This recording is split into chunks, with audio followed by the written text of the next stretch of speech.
Mayong gabi minahal kong mga karelasyon, ano sa kita sa atong Bible verse nga minugbo nga diin sa dili pa kita matulog magatuon kita pulong sa Dios nga diin kini maoy usa ka kalanon ingon ng mga Kristohanon o pakigdugtong sa atong buhay nga Dios. Ang atong tapiko karon hintak na sa gabion kinsay nagpili sa kamatayon. Mga karelasyon, atong naunahon kinsa man kayo'y nagpili sa kamatayon sa tao. Ang Dios ba o ang bitin ba o ang tao ba? Sumao na itong hisgutan karon mga karelasyon. O kinsa ang nagapili sa kamatayon sa tao. Niya, sa Genesis Kapitulo 3 mga karelasyon, unya basahon na ito ang versikulo 3. Nagayon dire. Patayan nito mga karelasyon ha. Apan sa bunga sa kahoy nga diha sa taliwala sa tanaman miingon ang Diyos, dili kamo magakaon ni ana bisan maghikap ni ana aron kamo dili mamatay. Unsay isulti sa Ginoo? Ayaw kaon adan og iba. Kay kun kamo mukaon niini mamatay. Padayon ta. 4 ngayon dire. Og ang bitin miingon sa babay, dili gayud kamo mamatay. Oh, bantayan ninyo ha. Ang bitin gitwist gilubag sa yawa ang sulti sa Ginoo. Ang sulti sa Ginoo, mamatay kamo mukaon. Apan ang yawa, dili kamo mamatay. Unsay lain yang diskarte. Yeah. 5.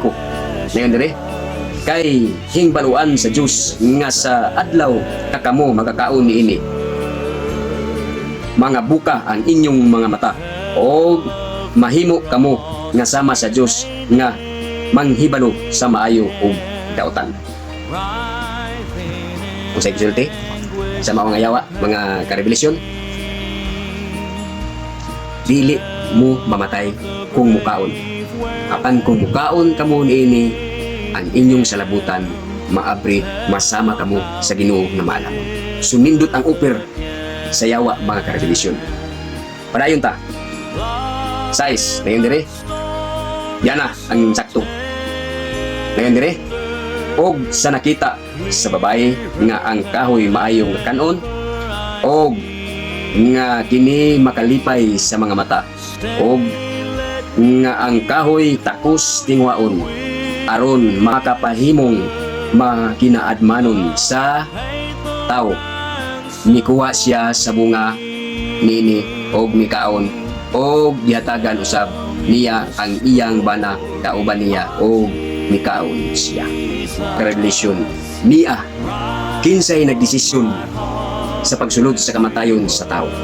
Ang Diyos ba o ang yawa ba? Mga karelasyon, ang nagdesisyon sa kamatayon sa tao, ang atong mga ginikanan, si iba og siyadan. Sila mismo mikuha og mikaon niini kayo na masunan.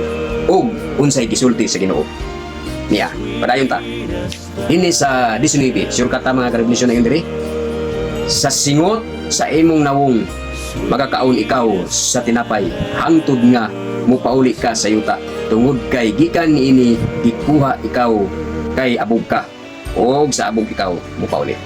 Sa diha mga karelasyon sila nangaon tinuod na abri ang ilang mga pangunahuna apan ang kamatayon nagsunod kanila mga karelasyon. Ang atong kinabuhi sa wala pa tamo, sa wala pa sila mukaon mga karelasyon, hindot kayo dili ta mamatay mga karelasyon. Mura ta og mga manginda apan ang tao maoy ning pili sa kamatayon. Dili ang yawa, dili ang Dios, kundi ang atong mga ginikanan. Ug maoy hinungdan nga kita mupauli ngadto sa yuta, ngadto sa abog, ngadto sa lapok. Ug miabot ang atong kamatayon hantod niini nga panahon. Sumao ni ang atong mugbo nga Bible verse ning takna sa gabion.